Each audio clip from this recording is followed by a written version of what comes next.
Danê sibê li wê derê rûniştibû min li van fotoğrafan risman dinêrî alîkî Şeyh Said Efendi, alîkî Bediüzzeman Saidî Kurdî, Selahaddîn Eyyûbî, Salih Begê Hênê wan nêrînê xwe ya ku di hundirê mêrmîna xencer rûdinê min li wan nihêrî dilê min şewtî, gelek şewtî, gelek dilsoz bûm û min got yanî Xwedê û Hüdapar ketiye bin barekî çixas giran. Gelek barekî giran e. Yani ev bara ne barê kesekî tenê ye, ne barê saziyekî tenê ye, barê milletekî, dîroka milletekî, dîroka zimanê milletekî, dîroka dînê milletekî mêrî hilde pişta xwe de ev bar ne barekî sivik e, ne jî hêsan e.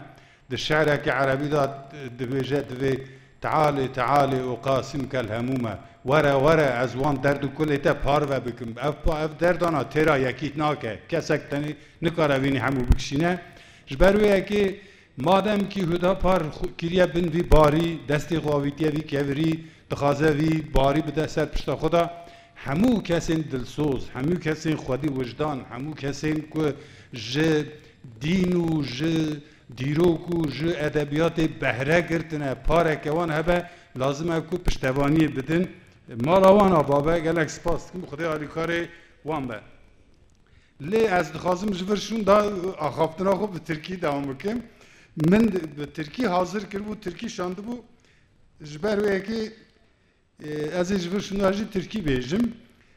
Bu kült meselesiyle ilgili olarak meşhur sözdür, klişe deyimdir. Bu kült meselesiyle ilgili olarak bu güneşin altında söylenmemiş tek söz yoktur. Hiçbir şey kalmadı, her şey söylendi.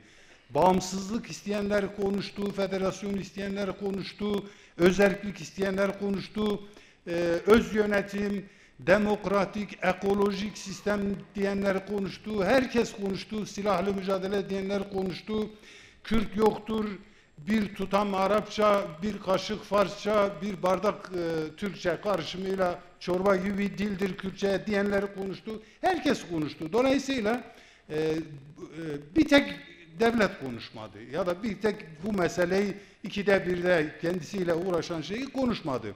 Şimdi bizim görevimiz buna rağmen konuşmaktır. Biz sözümüzü söylemek zorundayız. Çünkü Yüce Allah bize bir sorumluluk yüklemiştir. Dolayısıyla bizim çabamız o gün ahiretteki cehennemin alevli ateşinin ashabından olmamaya yöneliktir.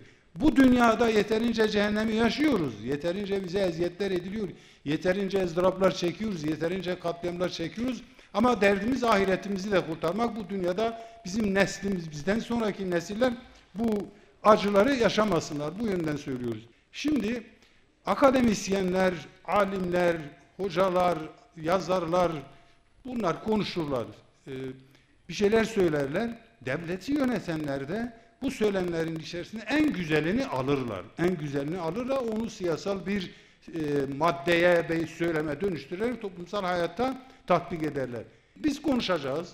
Hüdapar'da bir arkadaş burada konuşmacı söyledi, bir ara yüz olarak bu sözleri alacak, uygulaması gereken kesimlere verecektir. Bu zulmün, bu canavarın egemenliğinden, etkisinden kurtulup özgür ruhlarını sağlamlaştırmış insanlar mutlaka vardır. Ama Hüdapar bölgede bir örgütlenme olarak tam anlamıyla bir özgürlük hareketidir. Özgürleştirme hareketidir. Bunun için çok önemli bir misyona sahiptir. Ve aslında İslam'ın kendisi bir özgürlük hareketidir. Bir özgürleşme hareketidir. Şimdi siyasette böyle bir halkların, insanların toplu olarak bilincinde olmadıkları, belki edebiyatını yapamadıkları, belki bilimsel ifadesini yapamadıkları ama muhteşem hakikati ifade eden böylesine çığır açıcı tavırları vardır. Bu bir siyasi harekettir. Bu bir siyasi harekettir. Bu bir kendini koruma refleksidir. Bu bir o kürdevari kıyafeti koruma refleksidir. Bu bir o dili koruma refleksidir. Bu bir o dini koruma refleksidir. O dini, o dili, o kürdevari alay konusu yapan, sırf canları korunsun diye bütün bunlara, eski hallerine düşmanlık eden o insanlara muhatap olmamak için bir siyasi strateji geliştiriyorlardı bu insanlar. Dikkat ederseniz mesela Nehirleri seyredersiniz. Bazı yerlerde nehirler sığdır, bazı yerlerde derindir ve sessizdir. O sığ olan yerlerde sular başlarını taşa vururlar. Yani hani başını taştan taşa vurup gider diyor ya Fuzuli peygamberimizle ilgili şiirinde, Su kasidesinde.